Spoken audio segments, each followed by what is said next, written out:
I've spent a lot of time recently thinking about a man I don't know much about.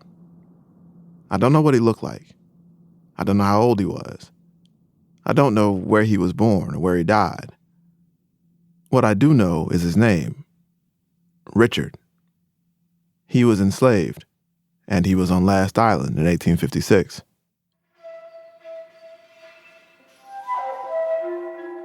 Last Island, Île Dernière. Back then, they spoke French in southern Louisiana, and that island was about as far south as it got. Last Island was a resort, a place where everybody who was anybody went for the cool, salt breeze.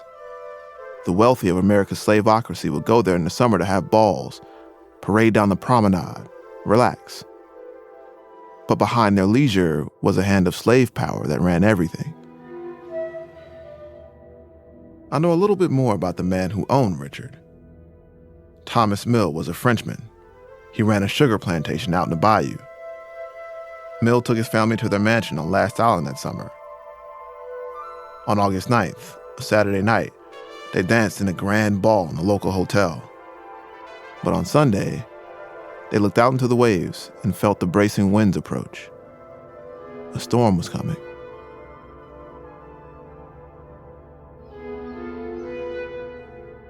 That night, the winds grew stronger. The scions of Last Island panicked and packed themselves into a hotel. But Richard was worried. He tried to convince the master and his family to leave their mansion and take shelter in a stable, but they refused.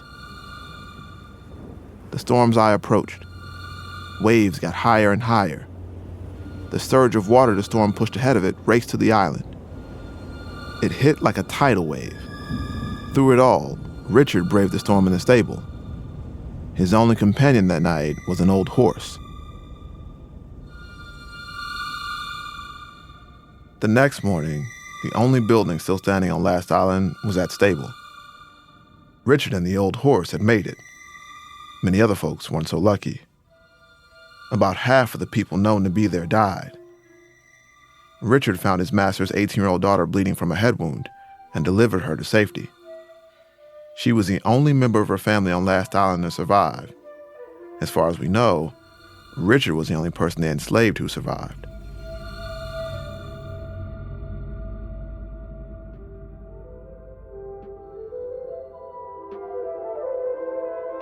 Everything we know about Richard comes from a newspaper interview with the daughter he saved.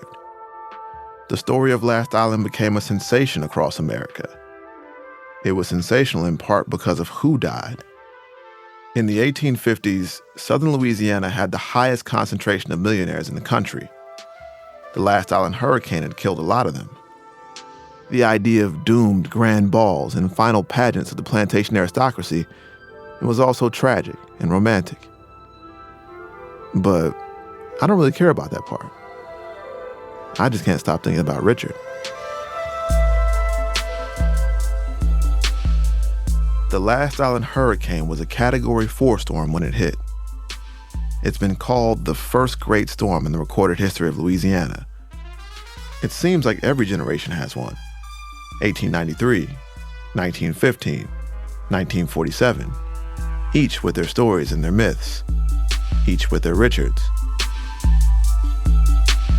The last big storm in New Orleans was Hurricane Betsy, 1965. And then, for 40 years, it was quiet. Katrina is turning into a monster of a storm in the very big realm. No one seems to be taking responsibility. George Bush doesn't care about black people. From The Atlantic, I'm Van Newkirk, and this is Floodlines. Listen to all 8 episodes on March 12th and visit theatlantic.com/floodlines.